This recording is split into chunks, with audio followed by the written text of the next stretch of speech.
It's time for the playoffs. You always turn it up when you get to the postseason. Race 1 of 7 as we determine a champion 2024 in the Craftsman Truck Series. Front row, Ty Majeski and Tanner Gray. Off we go from the Milwaukee Mile.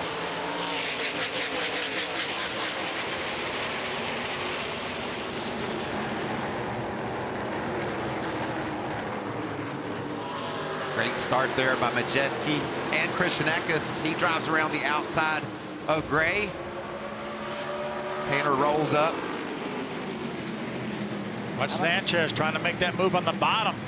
How about Corey Heim making it 3 wide for a moment, going around the outside? That's what we talked about in the opening, how many different grooves there are here. And if your truck's better, you can really take advantage of that. He went high in 3 and 4. So what's he doing 1 and 2? Right down to the bottom to make the next pass. And, you know, he was cruising through the early portion of the summer, had a couple of hiccups, and you're like, whoa, whoa, whoa, is he not going to be able to make it into the postseason? But he took care of business down the stretch, and here he is running for a championship. 38 is Lane Riggs. Another short track ace, and I know this is a mile in length, but Phil, we liken this to a short track. I mean, you heard the off throttle time, you heard the finesse that it takes to squeeze that gas down, or you just move up like Lane did and take that space. Big time loose for Taylor Gray there. Is going to lose a couple spots. That's Matt Kraft on the 88 on the inside. The blue 41 is Bailey Curry. Now looking to fight back through the middle. Wow, I didn't see that coming. He dove in the middle of that mix there. And there's no room. Not going to work. Contact opens the door for Ben Rhodes. Drives to the inside of the 17 to Taylor Gray. There's our race leader, Ty Majeski, off turn 2. Had a media day this week over the NASCAR building and had all the playoff drivers in, and you could tell Majeski was feeling so good coming to this racetrack. Obviously, you mentioned a home race for him, but probably more experience on this racetrack than any other driver in the field. He's won here before in super late models. Couldn't wait to get here. And like I said, coming here hot. 2 in a row for that driver team, overcoming troubles on a restart and on pit road, but yet still getting to victory lane the last 2 outings. Well, he came here hot a year ago too, but they had the problems in practice, had to start at the rear, had a pass-through penalty, had some issues on pit road throughout the race, and through all that, he still finished 7th. In fact, in that race a season ago, he passed 54 trucks. He's made his life a lot easier today by qualifying on the pole and starting out front, but Eckes is hanging right there with him. I didn't even know there were 54 trucks out there, Adam. I thought we only started 36. I know, how'd that happen? That was a Phil Parsons stat. Look at Sanchez going after Heim for 3rd. Taylor Gray fighting along, got Dean Thompson right behind him. There you see Ben Rhodes. Spoke to Ben here before the race started, and optimistic, I think cautiously optimistic. Didn't have a great day yesterday, but the 99 is rolling right along in the 13th position.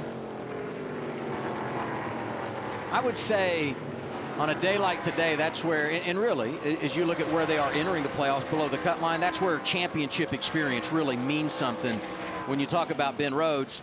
And I mentioned earlier, Daniel Dye, maybe the most improved driver, 23 to 24. Close second right here. I'd say Tyler Ankrum. Yes. What he has done first year driving for McAnally Hilgeman has been very impressive. Sure has. Just piled up the top 5s earlier in the season. Went through a bit of a lull, really not of his making, where had some trouble and then turned it on here at the very end. It's just this abrasive surface. I mean, this racetrack was built in 1903, in 1800s. They started racing here in 1903, guys. It's probably not the same pavement, though. I doubt it. Especially that stuff on the bottom that's dark. Listen to Daniel. Ooh, caution. Uh-oh. All right, remember I said flippers? 21. Yep. Get your flippers ready. Yeah, this is the opportunity. We're going to see, I think, a couple of our leaders possibly come to pit road. I think so, too. The guys that really aren't that concerned about points. It'll be interesting to see because there's so much fall off. Maybe they decide They are going to benefit here. that's the first stage win for Ty Dillon, and he's had a fast truck during the course of this race. He drove up to the top 10. Yeah. So great strategy there, played it out. It was going to be a terrible strategy if the green flag comes out, but it didn't. We had this stat before we went to break, and that is that Christian Eckes has not finished outside the top 2 in a stage since Charlotte in May, Memorial Day weekend. He's going to finish third here in stage one. That is hard to believe. That's unbelievable. Yeah, really hard to believe. But it shows the season that Eckes and Corey Heim both have had. Remember, we talk about Eckes winning the regular season championship. Corey Heim lost 54 points at Charlotte when he was disqualified for having too many missing lug nuts. So that battle would have been a lot closer than it was. If he had. And here comes on the inside lane Riggs. He's going to grab that second spot. How about that inside line working for these guys? I got 2 words for you. Playoff spoiler. Lane Riggs, top 5 for the last 7 races. First time he's been to Milwaukee, and he is showing out in the 38. Tanner Gray doing well, is also running in the 5th spot behind Sanchez. Yeah, Tanner qualified front row, drifted back 6th, 7th, but he's right back up there inside the top 5, and right behind him his brother Taylor Gray, who spent a good portion of stage 1 outside the top 10, but here he is in the 17. And not a surprise to see that yellow 88 of Matt Craftsman right against the inside curve there. Yeah, he likes that bottom, and man, he's making it work too. Craftsman with a nice run here in Milwaukee. If you're going to do it, you need to do it on new tires. I think as the tires get older and hotter, that bottom might not be as good, but Craftsman's making it work right now. You know, and that opens other drivers and spotters' eyes. Those spotters are saying, man, Matt's making it work on the bottom. No, that's an option if you can make it work. Yeah, they've moved out to about a 2.5 margin over Majeski right now, running 3rd. Look how high Eckes is. That's what I love about this track, man. You got options. Oh, lane way out wide off turn 2. You just wonder if you can jump the cushion here. Can you get too wide? I haven't seen it yet, have we? I haven't. I guess we got it. You know, you got to think after the way Riggs has performed in the last 6-8 races, this is a win waiting to happen. He hasn't been really in a position like this to grab the lead and drive off in dominating fashion. Maybe today's his day. In finger 9, Dean Thompson in the 5. He's been strong today. Yeah, Dean Thompson doing double duty, ran the ARCA race earlier. Had a top 10 finish. You know, he's been top 10 in 3 of the last 6 races, so late in the regular season. And they had too many rough rides early to overcome, try to get in the playoffs, but he has had a strong finish to the regular season and opening up the playoffs with a nice performance as well. Let's go back to Corey Heim. Had the speeding penalty, restarts in the rear, but here's the 11 already back to the top 15 and working over Sammy Smith in the 7. Just got around Matt Mills in the 42. Now he's going to heat up Sammy.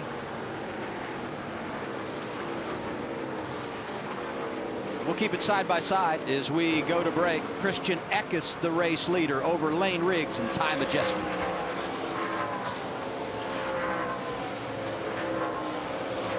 Ahead of them, you saw Tyler Ankrum up there. Man, this is some tight racing. Caden Honeycutt wanting to join this party. See if he can make it his way around the outside of Craftsman. Craftsman's been running the bottom of the racetrack since we restarted this race, and he's going to grab that spot from Tanner Gray. Spencer Boyd there in the mix, trying to give these guys plenty of racing room. It's hard to hide at this racetrack, though, isn't it, Phil? Sure is. You don't know what groove a guy's going to want. But the good thing is, when you catch a lapper like Spencer, you get there, you can just pick a lane and go where he isn't. This driver's not getting a break today. Only one caution, a lot of laps under green. Got to execute. And it was about this point in stage 1 when we had our only caution. Jason Alexander got into the wall. Final lap, stage 2 at Milwaukee. 7 of our playoff drivers in point paying positions here in this stage. Grant Enfinger just grabbed that last one. Why was he the regular season champion?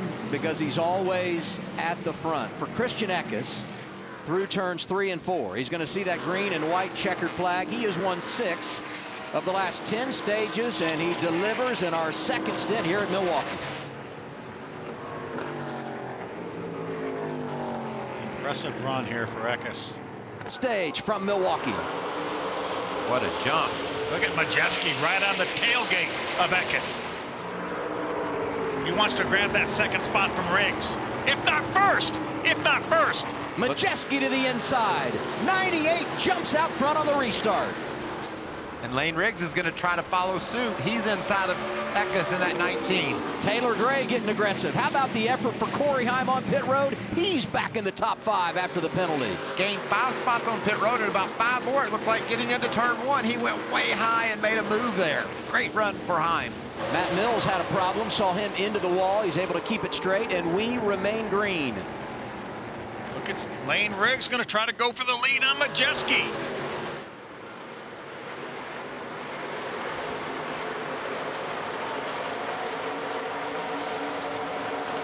Little bump down into turn 3 for Riggs. And then he tries to flare up to the high side. Eckes was down, yeah, right down there next to the grass. Look who's rebounding after a bit of a slow start here. Christian Eckes says, I am back.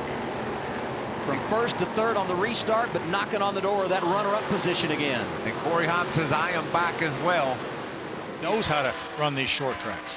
And with an advantage of 1.3 seconds over Ty Majeski, the last thing he wants to see is a caution. Let it run out green, as we have now hit our Craftsman 20 to go, and Lane Riggs is the race leader. And there's about 9 other playoff drivers that want to see that caution, Adam. They want to see that chance to come to pit road, get a fresh set of tires, make that final adjustment, and go roll those sleeves up and get after it.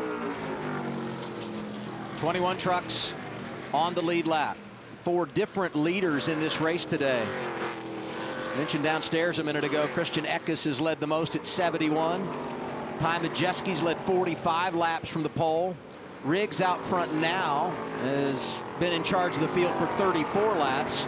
And that cycle at the end of stage 1 put Ty Dillon in front for 6 circuits. I think Lane Riggs right now just holding his breath that we stay green, has a comfortable second half lead on this 98 of Majeski. There's Majeski, there's Riggs.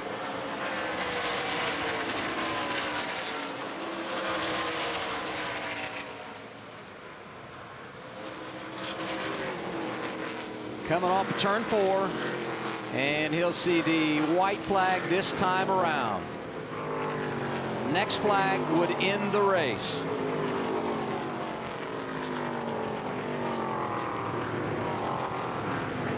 Gotta feel really good right now about what's left, but mainly about what he's accomplished so far. Wow, what a great drive for Lane Riggs.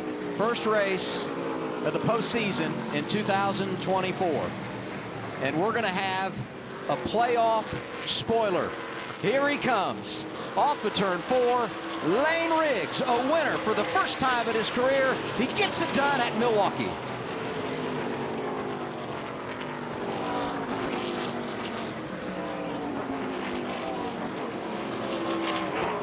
Every point matters.